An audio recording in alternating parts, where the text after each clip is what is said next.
noite a todos, bem-vindos. Uma segunda-feira à noite, depois de um dia de trabalho, um bom encontro para olharmos a Bíblia Sagrada. Conheça a sua Bíblia, o nosso sexto encontro do nosso seminário Conheça a Sua Bíblia. E antes de nós iniciarmos a nossa caminhada de hoje, eu queria convidar você a um tempo de oração e me acompanhar na oração. Vamos orar. Deus, nosso Pai bendito, te damos graças pela vida, pelo dia que o Senhor nos acrescentou, nos acrescenta.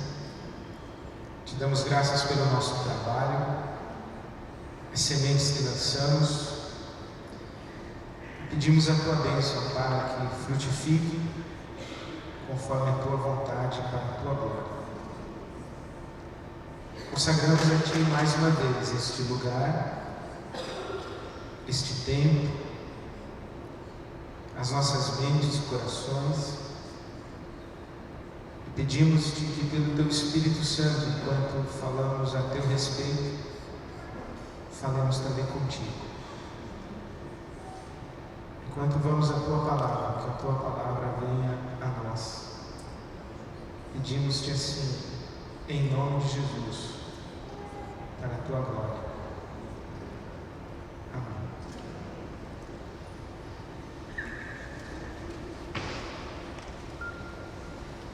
Meu desejo neste sexto encontro nosso é lhes falar um pouco sobre a presença de Jesus no Velho Testamento, ou mais precisamente, esta relação entre o Velho ou o Antigo Testamento e o Novo Testamento em referência a Jesus. Como é que o Antigo Testamento e o Novo Testamento se relacionam na pessoa de Jesus? Talvez nós falássemos sobre Jesus presente no Antigo Testamento, mas como é que o Novo Testamento trata o Antigo Testamento à luz de Jesus? Então, primeiro, o Novo Testamento cita o Antigo Testamento. E eu queria convidar você a esse passeio pela Palavra de Deus. Você trouxe Bíblia especialmente. Lembrar algumas referências do Novo Testamento, indo buscar no Antigo Testamento a pessoa de Jesus. Então, por exemplo, Mateus capítulo 1, versículo 23, quando o anjo anuncia que Jesus será chamado Emanuel, Deus conosco, é uma citação de Isaías capítulo 7, versículo 14, quando Gabriel fala com Maria e já dá o nome de Jesus, o menino que ela carrega no ventre. Então, Emanuel, Deus conosco, é uma referência a Isaías 7,14. Mateus 2,6 fala de Belém. Miqueias, o profeta Miqueias, no capítulo 5, versículo 2, a profecia de que Belém, pequenina Belém, seria iluminada pela chegada do Messias. Marcos, capítulo 1, os versículos 2 e 3 são referências a Isaías 40. Vamos olhando a Bíblia Sagrada, vá mexendo na sua Bíblia e vá tentando se familiarizar com ela, se você ainda não tem tanta familiaridade. No deserto, preparem o caminho para o Senhor, façam no deserto um caminho reto para o nosso Deus. Esse testemunho de João Batista, a voz do que clama no deserto. Quem está no deserto clamando é Deus. Deus está no deserto clamando e João Batista é esse porta-voz. Malaquias, o profeta Malaquias capítulo 3, versículo 1, quando João Batista diz: preparem o caminho do Senhor, ou preparem o caminho do Senhor em suas vidas. É mais ou menos isso, o coração endireitado para que o Messias passe por esse caminho do coração. Então João Batista citando Isaías 40, versículo 3 e Malaquias capítulo 3, versículo 1. Mateus 21, 5 Mateus 21, 5. Digam à cidade de Sião: eis que o seu rei vem a você, humilde e montado num jumento, num jumentinho, cria de jumenta. É uma citação de Zacarias capítulo 9, versículo 9. Quando Jesus entra em Jerusalém sentado num jumentinho, na verdade é uma citação de Zacarias 9:9. João capítulo 19, os versículos 23 e 24 são uma referência ao Salmo de Davi, Salmo 22:18, que é chamado um dos salmos messiânicos. Salmo 22:18, quando os soldados romanos repartem e lançam sortes sobre as vestes de Jesus. Então o evangelista João vai fazer e vai buscar no Velho Testamento esta referência. Atos 2:27, o evangelista Lucas, quando escreve o livro de Atos capítulo 2, o verso de número 27, quando se diz que Deus não abandonou o seu santo no sepulcro e não permitiu que ele sofresse ou visse a corrupção, isto é, que o corpo de Jesus não apodrecesse sepultado. É uma referência ao Salmo 16, versículo 10. E o Salmo 110, versículo 4, peço que você abra o Salmo 110, versículo 4.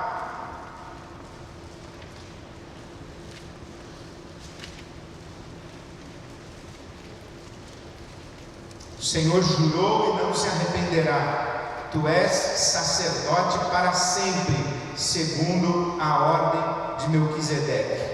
Esta expressão do Salmo 110, versículo 4, fazendo referência a que Jesus é um sacerdote segundo a ordem de Melquisedeque, é uma das expressões misteriosas do Novo Testamento e um dos grandes mistérios em volta de Jesus, porque o sacerdócio em Israel é um sacerdócio de Arão, sacerdócio arônico, e Jesus não é um sacerdote da ordem de Arão. Jesus é um sacerdote da ordem de Melquisedeque. E em Hebreus capítulo 7 diz que Melquisedeque, ele não tem começo nem fim. Melquisedeque é um sacerdote eterno. E Melquisedeque é o sacerdote para quem Abraão paga os dízimos. No livro do Gênesis, Abraão entrega os seus dízimos a Melquisedeque. Então você se lembra que Abraão é anterior a Moisés. Abraão é anterior à lei do Sinai. Abraão é anterior ao pacto de Deus com a nação de Israel. Então não existia a nação de Israel, mas existia um sacerdote. Vejam, o que é o sacerdócio? O sacerdócio é essa estrutura a partir da lei com Moisés. Essa estrutura religiosa, sacramental, dos sacrifícios oferecidos pelos sacerdotes a partir da lei de Moisés. É o sacerdócio de Arão. Agora a questão é que esse Melquisedeque é anterior ao pacto com Moisés. E Hebreus capítulo 7 diz que Melquisedeque não tem nome, não tem origem, não tem começo, não tem fim. Ele é um sacerdote eterno. E Jesus é um sacerdote não segundo a ordem de Arão, mas é um sacerdote segundo a ordem de Melquisedeque. Isso é extraordinário. Dentre tantas possibilidades e dentre tantas realidades, é que o sacerdócio de Jesus extrapola a identidade étnica do pacto de Deus com Abraão e com Moisés. Há um sacerdote que não está dentro desse pacto celebrado com Moisés. É esse tal Melquisedeque. E eu acho muito interessante as outras possibilidades de aplicações de um sacerdócio sobre toda a humanidade e não apenas um sacerdócio sobre a nação de Israel. Um sacerdócio para a eternidade e não apenas um sacerdócio para a história. Um sacerdócio que não tem origem humana diferente ou acima, superior a um sacerdócio dentro da linhagem de Israel e do pacto mosaico. De qualquer maneira, Jesus é citado no Velho Testamento ou no Antigo Testamento, e o Novo Testamento vai buscar lá no Velho Testamento citações explícitas e aplicar as citações do Velho Testamento ou do Antigo Testamento à pessoa de Jesus. Mas não somente o Novo Testamento cita o Antigo Testamento, como também o Novo Testamento interpreta o Antigo Testamento. O Novo Testamento vai lançar uma luz sobre o Antigo Testamento e vai dizer o seguinte: olha, isso que foi dito aqui, na verdade estava sendo uma profecia a respeito do Messias, a respeito do Cristo. Então, por exemplo, quando em Gênesis 3,15 Deus se dirige à serpente e diz à serpente lá no Éden: você enganou a raça humana, mas eu vou suscitar do ventre da mulher um descendente que vai esmagar a tua cabeça.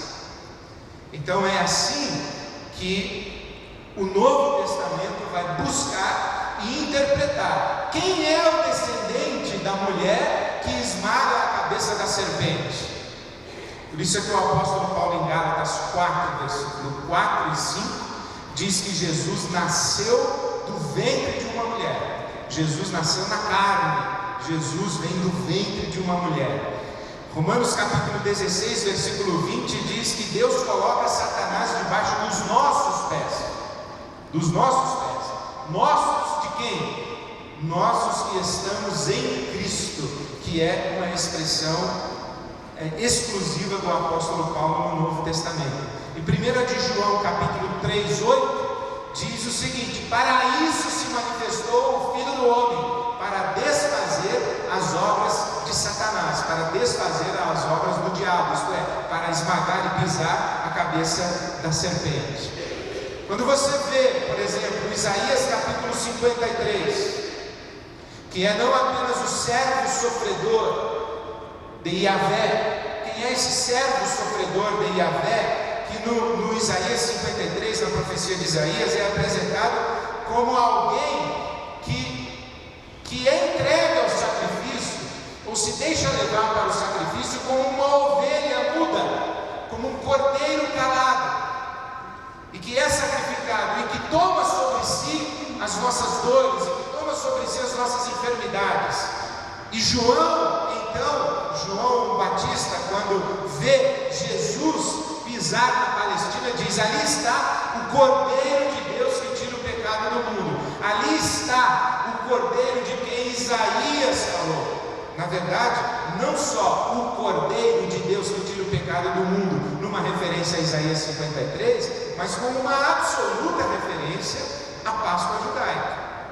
Porque o que é a Páscoa judaica? A Páscoa judaica é aquela libertação do Egito, quando Deus dá orientações a Moisés que organize o povo, sacrificando no dia da Páscoa, no dia da saída do Egito, um cordeiro, e use o sangue do cordeiro para pintar os umbrais de suas portas e janelas, e que o anjo da morte passaria sobre o Egito, e aqueles cujos umbrais estivessem, aqueles cujas casas tivessem os umbrais de portas e janelas pintados com o sangue de um cordeiro imaculado, o anjo da morte passaria sobre e pouparia a vida dos primogênitos. Então, durante 2000 anos, praticamente, Israel celebra a Páscoa anualmente, com interrupções em função de seu afastamento do pacto com Yahvé. Mas na história de Israel, a celebração da Páscoa, com o Cordeiro da Páscoa,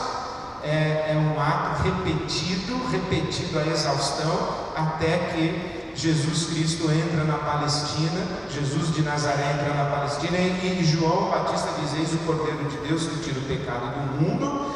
E o apóstolo Paulo, na carta aos Coríntios, capítulo 5, o versículo 7, vai dizer o seguinte àqueles cristãos de Corinto: livrem-se do fermento velho, para que sejam massa nova e sem fermento, como remanescente, como realmente são, pois Cristo, nosso Cordeiro pascal já foi sacrificado. Essa referência ao fermento é muito interessante, porque uma das orientações de Moisés ao povo de Israel quando da saída do Egito é que não deveria ter fermento na casa. O fermento leveda a massa, segundo os estudiosos, aí o fermento leveda a massa em 18 segundos. E a ideia do fermento é da urgência da saída. Isto é, não faça nada usando fermento, porque você não terá nem mesmo 18 segundos para esperar o efeito do fermento. Não adianta ter fermento em casa. Tira o fermento. O que isso quer dizer é a urgência, a rapidez de Israel em responder ao chamado mosaico para abandonar o Egito. É o que o apóstolo Paulo está dizendo aqui em Coríntios capítulo 5. Por que é que ainda há imoralidade no meio de vocês? Por que é que vocês ainda estão vivendo em pecado, se o Cordeiro da Páscoa, o Cristo, já foi sacrificado? Vocês deveriam ter jogado o fermento fora e deveriam ter fugido rapidamente da vida de pecado de vocês. É isso que o apóstolo Paulo está dizendo. Mas ele aplica explicitamente Jesus Cristo na cruz do Calvário ao Cordeiro sacrificado na Páscoa judaica no Egito e ao longo da sua história, da mesma forma como João Batista aplica Jesus Cristo ao Cordeiro morto em Isaías 53. Números capítulo 21, de 4 a 9, você se lembra que o povo de Israel começa a morrer no deserto, e então Moisés levanta uma serpente, e todo aquele que olha para a serpente é curado. Então Jesus, aqui não é nem João, nem Paulo, nem João Batista, nem nenhum dos apóstolos ou discípulos ou dos evangelistas, é o próprio Jesus que vê a si mesmo na serpente levantada por Moisés no deserto. Quando o povo está morrendo pelo juízo de Deus ordena a Moisés que levante uma serpente de metal no deserto, e todo aquele que olha para a serpente é curado e sobrevive. E então Jesus diz: assim como Moisés levantou a serpente no deserto, quando o Filho do Homem for levantado da terra, salvará muitos, curará muitos. Então Jesus se enxerga e interpreta, na verdade ele está dizendo: aquela serpente não era uma serpente, aquela serpente dizia a meu respeito. Eu sou aquele que é levantado da terra, numa alusão evidentemente à cruz do Calvário, ou o método de sacrifício romano, levantar da terra, não é? Pela cruz. Por isso que é muito interessante. Alguém diz assim: Jesus não poderia ter morrido enforcado? Jesus não poderia ter morrido tomando um copo de veneno, como morreu Sócrates, por exemplo, o filósofo? Não, Jesus não poderia ter morrido tomando um copo de veneno. Jesus não poderia ter morrido de outra maneira senão na cruz. A referência ao madeiro, por exemplo, de Gálatas 3, versículos 14 em diante, ao madeiro, não era uma forca, era uma cruz, era no madeiro. Talvez numa referência paralela à árvore do conhecimento do bem e do mal. O madeiro da maldição é abolido no madeiro da cruz de Jesus Cristo. Então todas essas são referências que o Novo Testamento vai fazer ao Antigo Testamento. Salmo 33, versículo 6, é uma outra referência usada por João,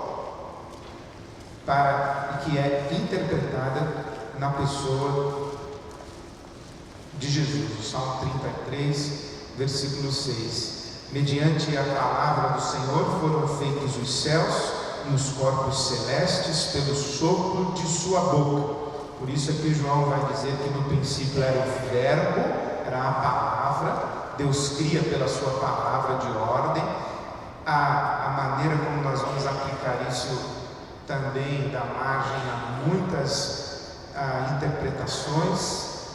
Que relação existe entre Jesus encarnado, Jesus o Filho, que João vai dizer: sem ele nada do que foi feito se fez, todas as coisas foram feitas por ele, mas no Gênesis Deus ele fala, né, e disse Deus: haja luz, e a luz então é feita, fiat lux, né? Então haja luz, então é pela fala, pela palavra de Deus, essa palavra de Deus que é viva e eficaz, é a palavra de Deus que traz a existência ao que não é como se já fosse, é a palavra de Deus, mas ao mesmo tempo no Novo Testamento, João capítulo 1, vai dizer que essa palavra, esse verbo de Deus se faz carne em Jesus. Em que sentido Jesus é a palavra de Deus? Por exemplo, João capítulo 17, Jesus vai dizer: santifica-os na verdade, a tua palavra é a verdade. Mas em João 14,6 ele diz: eu sou a verdade. Então veja que coisas interessantes. Verdade, não no sentido de verdade mentira, como nós estamos acostumados a tratar na nossa cultura ocidental. Verdade no sentido de realidade. Santifica-os na realidade. E aí você pode dizer: qual é o oposto de realidade? É ilusão? Ou qual é o oposto de realidade? É não realidade? Seria uma forma de nós, como cristãos, entrarmos no debate filosófico do ser e do não ser, né? Quando Jesus está dizendo: santifica-os na verdade, santifica-os no ser, porque eles não são, então fazem com que sejam naquele que é. Quem é? Eu, o Cristo, eu sou o verbo que se fez carne, eu sou a realidade de Deus, e eles que não são, fazem com que sejam, com que se tornem em nós, assim como nós somos um no outro somos um, que eles também sejam em nós. Então veja que interessante, se você muda a sua compreensão da expressão verdade para realidade, há uma mudança completa na interpretação de muita coisa no Novo Testamento em relação a Jesus. Jesus não é uma verdade no sentido de oposição à mentira. Jesus é verdade no sentido de oposição à não realidade, a nada. Jesus é o que é, porque sem Ele nada do que é ou nada do que existiria. E é este diálogo que João e que o autor da carta aos Hebreus também vai travar com o Antigo Testamento, aplicando Jesus como sendo a realidade a partir da qual todas as coisas vieram a existir. Extraordinário. Eu acho a Bíblia não tem camadas de profundidade, acho que nós só estamos resvalando na superfície. Mas de qualquer maneira, o Novo Testamento interpreta o Antigo Testamento, isto é, aquilo que no Antigo Testamento é pronunciado e que o Novo Testamento é quem vai explicar o que está dito lá no Antigo Testamento. Em terceiro lugar, o Novo Testamento ressignifica o Antigo Testamento. O Novo Testamento, quando tem Jesus diante de si, e os autores do Novo Testamento, quando eles olham para o Antigo Testamento a partir de Jesus, eles vão encontrar lá no Antigo Testamento um outro significado, na verdade, talvez o significado real, o significado verdadeiro, o significado consistente do Antigo Testamento. Então, por exemplo, o que é a Páscoa no Egito? É a celebração de uma aliança, de um pacto. Mas quando Jesus com seus discípulos ele celebra a Eucaristia, em Mateus 26 a 30, ele levanta o cálice dizendo: esse cálice é a nova aliança, o novo pacto. Por isso é o Novo Testamento, né? É o Novo Testamento no meu sangue, não mais no sangue de um cordeiro imaculado, de uma ovelha, de um animal, mas no meu sangue de Jesus. Diz Jesus, no meu sangue, diz Jesus. Está dizendo, agora é o novo pacto. Então, aquele pacto celebrado com a aliança mosaica entre Yahvé e Israel no sangue dos animais, ele é ressignificado no Novo Testamento, no sangue do Cordeiro de Deus, que tira o pecado do mundo. Não é tira o pecado de Israel, tira o pecado do mundo. Ok? O êxodo e a libertação de Israel no Egito. Então veja como é interessante. Que libertação é essa de Israel no Egito? Digamos, é uma libertação com dimensões geopolíticas e econômicas. É uma nação, a saber, o Egito, que oprime uma outra nação, a saber, Israel. E o braço forte de Deus, de Yahvé, o Deus de Israel, tira Israel do Egito, desta opressão, porque Israel é escravo no Egito. Então o braço forte de Deus vai tirar Israel do Egito. E as 10 pragas, esse é um estudo também muito extraordinário, porque cada uma das 10 pragas do Egito é uma referência a uma divindade egípcia. Como se todas as divindades egípcias fossem expostas ao ridículo. As rãs, as moscas, os gafanhotos, todas eram divindades. E o braço forte de Yahvé usa todas as divindades do Egito contra o próprio Egito, para afligir a terra do Egito. Então, veja que Yahvé vai ao Egito, tira do Egito Israel, numa libertação política, econômica, liberta da escravidão, mas o Novo Testamento vai olhar para essa libertação no Egito e vai enxergar muito mais do que uma libertação política, social, econômica, geográfica, etc. Vai enxergar uma libertação espiritual e vai fazer um paralelo, que assim como o Egito é uma nação que oprime uma outra nação, existe um poder imperial das trevas que oprime a humanidade. É isso que está em Marcos capítulo 5, os versículos de 1 a 20. Porque o que está em Marcos capítulo 5, os versículos de 1 a 20? O endemoniado gadareno, o endemoniado da região de Gadara.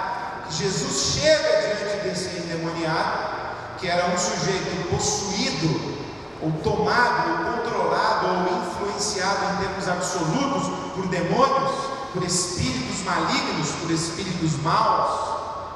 E a Bíblia é muito clara em falar da existência dos espíritos malignos, dos espíritos maus. Ali tem um homem em Gadara, a região de Gadara, que é possuído por espíritos maus. E quando Jesus chega à região de Gadara, esse homem é um flagelo contra toda aquela sociedade.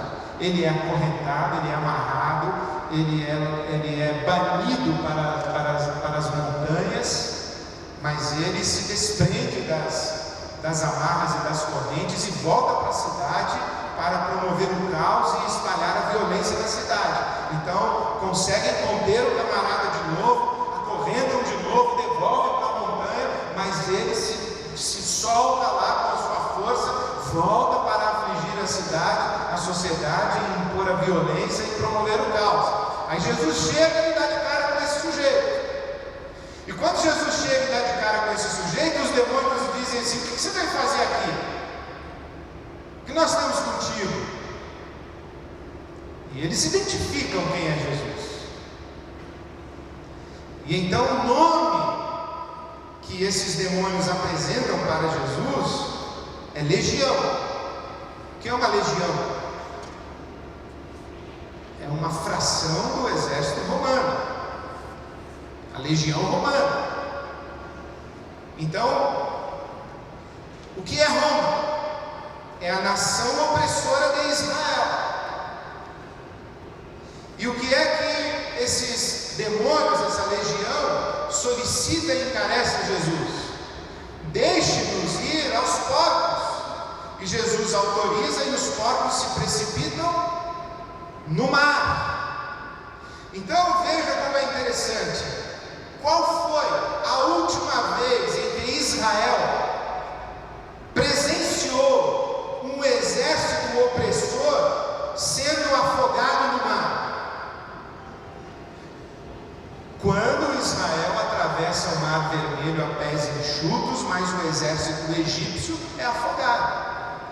Então veja como o Novo Testamento está ressignificando o Antigo Testamento. Lá no Antigo Testamento, o Egito oprime Israel, Deus tira Israel do Egito, atravessando o Mar Vermelho, ok? E o exército egípcio que sai em perseguição de Israel é afogado no Mar Vermelho. E o Novo Testamento? O Novo Testamento diz: há uma nação oprimindo Israel. Quem é a nação opressora? Roma. E Deus vai buscar Israel que está oprimido. Só que essa libertação já não é mais uma libertação política e econômica. É uma libertação espiritual das forças das trevas que oprimem a humanidade. É isso que Jesus faz. Ele esmaga a cabeça da serpente. Ele veio para destruir as obras do diabo. Ele veio para expor o escândalo e despojar o poder de destruir dos espíritos malignos em sua cruz. Então é a maneira como o Novo Testamento ressignifica o Antigo Testamento. Essa história faz lembrar aquela conversa de uma senhora muito simples que chegou ao seu pastor. O pastor tinha acabado de fazer um doutorado, não sei aonde ainda, ele voltou e disse assim para aquela senhora que Israel não atravessou o Mar Vermelho a pés enxutos, que isso foi uma expressão de linguagem, é uma hipérbole, é um exagero, senhora, não é que é pés enxutos, atravessou com água mais ou menos assim, na cintura, ou aqui no joelho, mais ou menos, porque não é que Deus abriu o mar, era no período de baixo, período de baixo. Então Israel atravessou não a pés enxutos. E a mulher ficou triste. Foi para casa e voltou na outra semana e disse: pastor, eu descobri que Deus é mais extraordinário do que eu pensava. Porque o senhor sabe que ele conseguiu afogar o exército inteiro egípcio com água pela cintura? Então é muito interessante, é só uma brincadeira. Mas o Novo Testamento ressignifica o Velho Testamento. Por exemplo, quando Israel está no deserto durante 40 anos, Israel é alimentado do quê? É alimentado pelo maná. O maná que cai do céu, é o pão do céu. Em João capítulo 6, Jesus diz assim: olha, no deserto, os seus pais, seus antepassados correram atrás do maná, mas eles comeram do maná e morreram do mesmo jeito. O verdadeiro pão do céu não é o maná no tempo de Moisés no deserto. O verdadeiro pão do céu sou eu sou o pão da vida. Aquele que come da minha carne e bebe do meu sangue jamais terá fome e comerá verdadeiramente, ou a verdadeira comida e a verdadeira bebida. Jesus se coloca no lugar desse maná prefigurado ali no deserto com Moisés. Talvez isso desse também para nós uma extraordinária oportunidade de reflexão se nós interpretássemos o Pai Nosso nessa perspectiva. O pão nosso de cada dia nos dá hoje, mas que pão é esse que estamos pedindo? O maná de Moisés ou o pão do céu que é Jesus? Aí fica na sua consciência. A estrutura religiosa de Israel também é toda ela ressignificada pelo Novo Testamento. Por quê? Porque o apóstolo diz em Colossenses capítulo 2, os versículos 16 e 17, que não devemos nos deixar julgar. Não permitam que ninguém os julgue pelo que vocês comem ou bebem, ou com relação a alguma festividade religiosa, ou a celebração das boas novas ou dos dias de sábado. Estas coisas são sombras do que haveria de vir. A realidade, porém, encontra-se em Cristo. Quer dizer, toda essa estrutura, as festas de Israel, os elementos litúrgicos de Israel, o sistema sacrificial de Israel, o sistema sacerdotal de Israel. Então, por exemplo, o templo em Israel, o sábado, o dízimo, tudo isso aqui é sombra. Tudo isso aqui no Antigo Testamento do Pacto Mosaico aponta para Jesus. A realidade, porém, é Cristo. Então, por que, por exemplo, nós não acreditamos que existe um lugar sagrado?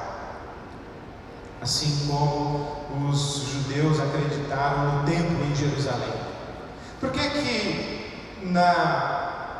Na liturgia de uma igreja cristã não cabe essa expressão: o Senhor está no seu santo templo, cale-se diante dele toda a terra. A expressão de Abacuque, o profeta: o Senhor está no seu santo templo, como dizendo que ele está no templo. O pastor da minha igreja, quando eu era adolescente, ele colocava esse versículo de Abacuque no boletim da igreja dominical, e ele usava isso como uma referência, uma base bíblica para a gente não conversar no santuário. Então, quando acabava o culto, ele apagava a luz e mandava que a gente saísse rápido para que a confraternização fosse no átrio do santuário, no pátio da igreja, e não no santuário. Mas isso é Deuteronômio. Se o pastor da minha igreja fosse um sacerdote de Moisés, ele estaria corretíssimo, porque o templo de Jerusalém era tratado dessa maneira. Mas para nós cristãos, o templo de Jerusalém é uma figura do corpo vivo de Cristo, templo de pedras vivas que Deus habita em espírito. Então, para nós não tem um lugar sagrado, para nós não temos um dia sagrado, até porque Jesus ressuscita não no Shabat. É muito interessante. Por que Jesus ressuscita no domingo?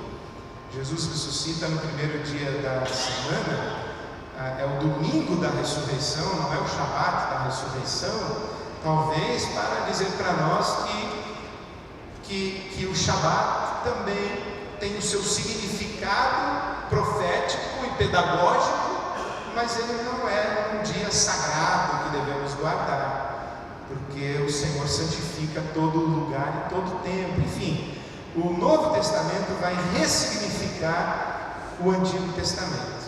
E por último, e talvez o mais importante, o Novo Testamento cumpre o Antigo Testamento. Cumpre. A referência dupla aí, igual, né? Então, Mateus 5, 17 a 20, palavras de Jesus no conhecido e célebre Sermão do Monte, quando Jesus diz: não pense que vim abolir a lei ou as profecias ou os profetas. Eu não vim abolir, mas vim cumprir. Vim cumprir. Então, Jesus não joga fora o pacto mosaico. Jesus, quando olha para o pacto de Moisés e para a lei de Moisés, que é inclusive revelação de Deus a Moisés, assim nós cremos, Jesus não diz: olha, isso tudo estava equivocado, nada disso tem sentido, esqueçam tudo isso, joguem fora isso não presta, não tem valor. Não, Jesus não trata dessa maneira. Jesus diz o seguinte: olha, prestem atenção na lei, prestem atenção na lei e nos profetas, não alterem a lei e os profetas, não mexam nem sequer em um tio, na mínima expressão da lei, não mude, porque eu sou o cumprimento da lei. A lei não é abolida por Jesus, descartada e desprezada por Jesus. Pelo contrário, Jesus leva a lei de Moisés às suas plenas e últimas consequências. Por isso é que o apóstolo Paulo, em Romanos 10:4, vai dizer que o fim da lei é Cristo, a justiça de todo aquele que crê. Não é possível entender Jesus Cristo sem entender a lei de Moisés. Não é possível discernir quem é Jesus sem discerni-lo a partir do seu transfundo do Antigo Testamento, sem discerni-lo a partir de sua cultura religiosa. Ele é judeu, ele cresceu nessa tradição de Moisés e dos profetas, não é? Então veja que interessante, quando ele ressurreto se encontra com os discípulos no caminho de Emaús, o que é que ele fala aos discípulos no caminho de Emaús? Vocês não conseguiram entender a lei. A lei falava de mim. E Jesus, usando Moisés e os profetas, abre os olhos dos seus discípulos a seu próprio respeito, a respeito dele como Messias. Então não é possível você saber quem é Jesus se você não tem a referência do pacto mosaico, da lei de Moisés. Mas por outro lado, e isso é uma fala evidentemente, absolutamente cristã, não é possível entender Moisés senão pela lente de Jesus. Se você não tem a lente de Jesus, ou não tem Jesus como cumprimento da lei de Moisés, você cai num cerimonialismo, num ritualismo, num moralismo, num legalismo que não faz sentido.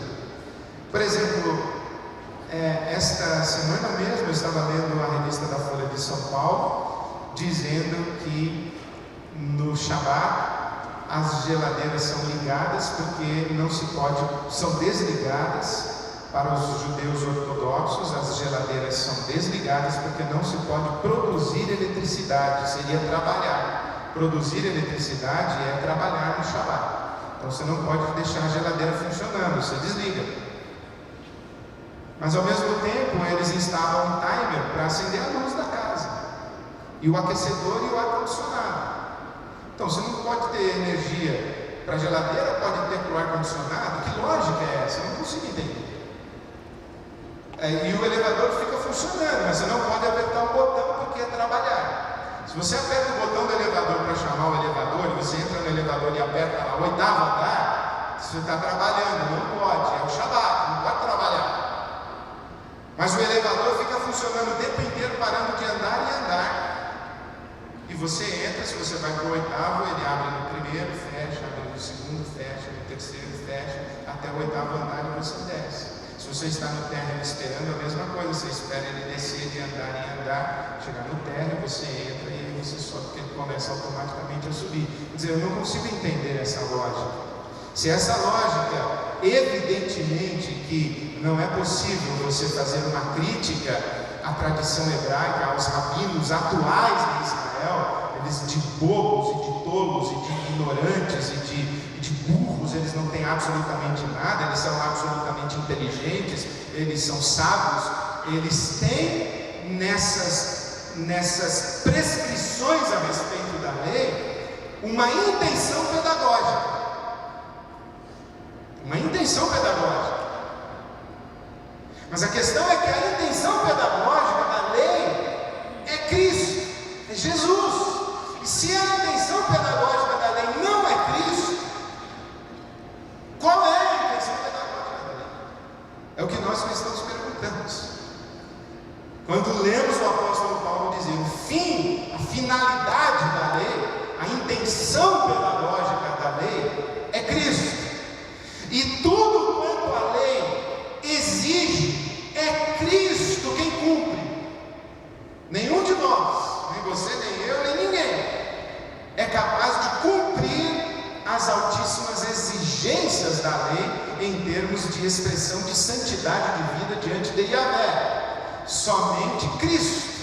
Por isso é que a justiça da nossa salvação não é a justiça do cumprimento da lei, é a justiça de quem crê naquele que cumpriu a lei. E quem é aquele que cumpriu a lei? É Cristo. Por isso é que o fim, a finalidade da lei é Cristo, ele que cumpre a lei. Joel capítulo 2, versículos 28 a 32 é a profecia a respeito do derramamento do Espírito Santo sobre toda a carne. E eu acho mais uma vez extraordinária essa referência sutil da universalidade do reino de Deus. Não é derramarei o meu Espírito sobre a casa de Israel, sobre o povo do pacto mosaico.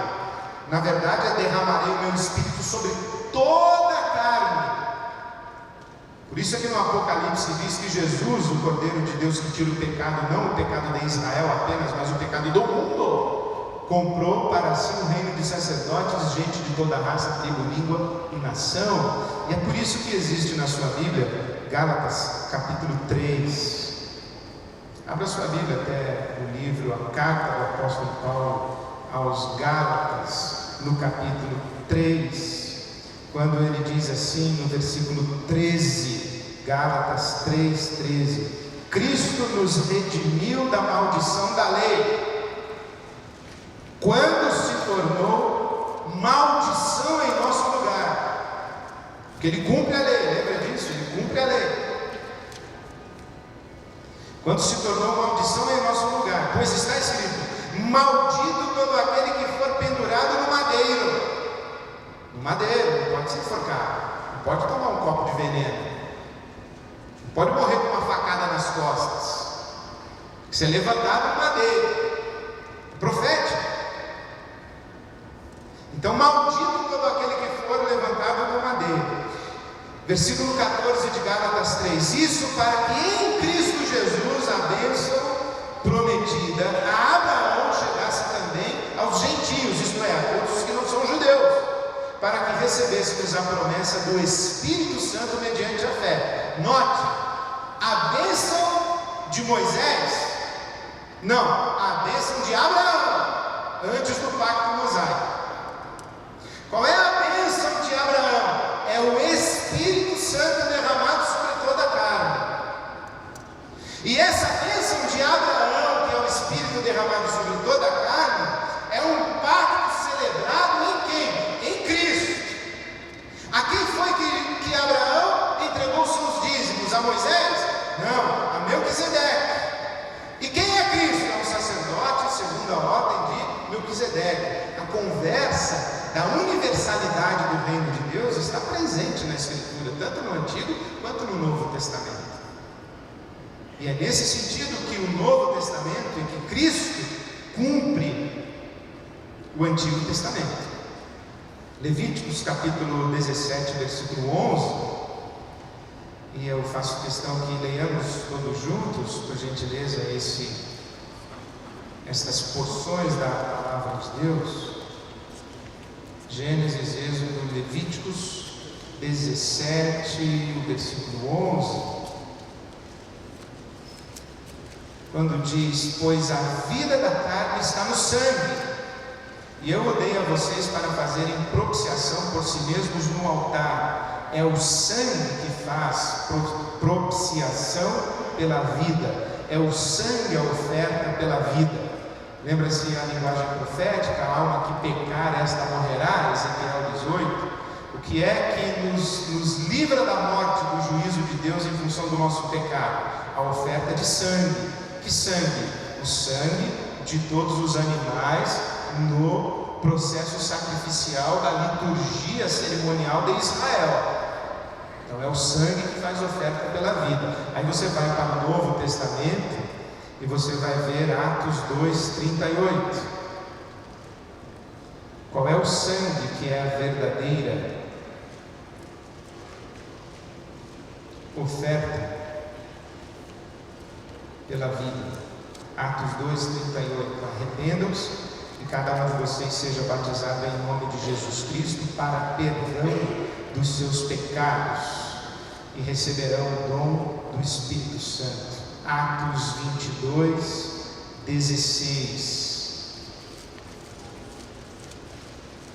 Testemunho do apóstolo Paulo, quando ele está diante de Ananias. Então Ananias diz a ele: agora, o que é que você está esperando? Levante-se, seja batizado e lave os seus pecados, invocando o nome de Cristo. Por isso aqui nós temos aí 1 de João 1:7 e 9. O sangue de nosso Senhor Jesus Cristo nos purifica de todo pecado. 1 de Pedro, capítulo 1, versos 18 e 19. 1 de Pedro, capítulo 1, os versos 18 e 19. Pois vocês sabem que não foi por meio de coisas perecíveis como prata ou ouro que vocês foram redimidos da maneira vazia de viver transmitida por seus antepassados, mas pelo precioso sangue de Cristo, como de um cordeiro sem mancha e sem defeito, conhecido antes da criação do mundo, revelado nestes últimos tempos em favor de vocês. Novamente, o sangue de Cristo conhecido antes da fundação do mundo. Esse sangue que não é um sangue que cobre uma nação, a nação de Israel, é um sangue que cobre toda a criação e cobre toda a humanidade, né? Então, Hebreus, você vê Hebreus capítulo 9, você vai encontrar essa referência explícita, que o sangue dos animais não poderia cumprir aquilo que somente o sangue de Jesus Cristo, nosso Senhor, cumpriu. E finalmente o Antigo Testamento se cumpre no Novo Testamento, porque a lei tem uma função. Essa função da lei não é a nossa redenção. Veja Gálatas capítulo 3, o verso 24. Gálatas 3, o verso 24 diz o seguinte: assim a lei foi o nosso tutor até Cristo, para que fôssemos justificados pela fé. Para que foi a lei? Para que foi esse pacto mosaico, essa revelação de Deus a Moisés? Para nos conduzir a Cristo. De que maneira ela nos conduz a Cristo? Romanos capítulo 7. Veja Romanos capítulo 7.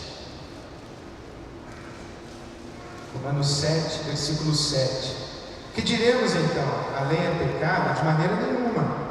De fato, eu não saberia o que é pecado, a não ser por meio da lei, pois na realidade eu não saberia o que é cobiça, se a lei não dissesse não cobiçarás. Deus nunca imaginou que nós conseguíssemos cumprir a lei. Na verdade, Ele sempre soube que nós jamais conseguiríamos cumprir. A lei é uma forma de Deus conversar com você e comigo e com a raça humana e desmascarar a nossa pretensão de perfeição ou de perfectibilidade. Eu digo assim para Deus: eu consigo ser perfeito. A lei é a maneira como Deus olha e diz assim: duvido. Aí eu digo: duvido o quê? Duvido você não matar. Duvido você não roubar. Duvido você não cobiçar. Duvido você não mentir. Duvido você não construir ídolos e correr atrás de outros deuses. Duvido. Você não é perfeito. Você não se sustenta. Você não se banca. Você não tem consistência. Você não dá consequência à sua promessa, aos seus votos. Você não consegue manter a sua palavra. Eu digo: consigo sim. E Deus diz: duvido. Então o que o apóstolo Paulo está dizendo? Que a lei é essa forma de Deus dizer: então faz isso. E eu não faço, mas eu quero fazer. Por isso aqui em Romanos 7 o apóstolo Paulo grita: miserável homem que sou, o bem que eu quero fazer, eu quero cumprir a lei, mas eu não consigo. O mal que eu não quero fazer, isso eu faço.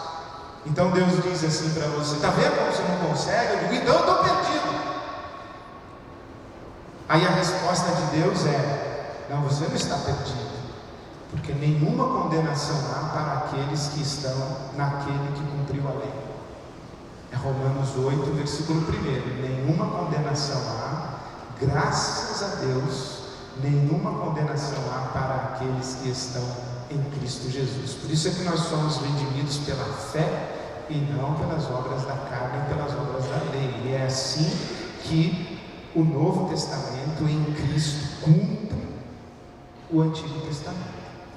Então eu espero ter oferecido aos senhores estas 4 referências de como o Novo Testamento se relaciona com o Antigo Testamento a partir da pessoa de Cristo. Em primeiro lugar, o Novo Testamento cita o Antigo Testamento, o Novo Testamento interpreta o Antigo Testamento, o Novo Testamento ressignifica o Antigo Testamento e, finalmente, o Novo Testamento cumpre. Em Cristo cumpre o Antigo Pacto. Por isso que nós vivemos no Novo Testamento, não no Antigo Testamento. Nós somos cristãos, nós vivemos no novo pacto em Cristo. Nós não somos seguidores e discípulos de Moisés, nós seguimos a Jesus Cristo, que é um sacerdote que cumpre o sacerdócio mosaico, mas na verdade ele é um sacerdote segundo a ordem de Melquisedeque, porque ele não é um sacerdote para uma nação, a nação de Israel, ele é um sacerdote para toda a criação e para toda a humanidade. O incomparável Cristo, o nosso Senhor Jesus Cristo, a Ele nós adoramos. Amém.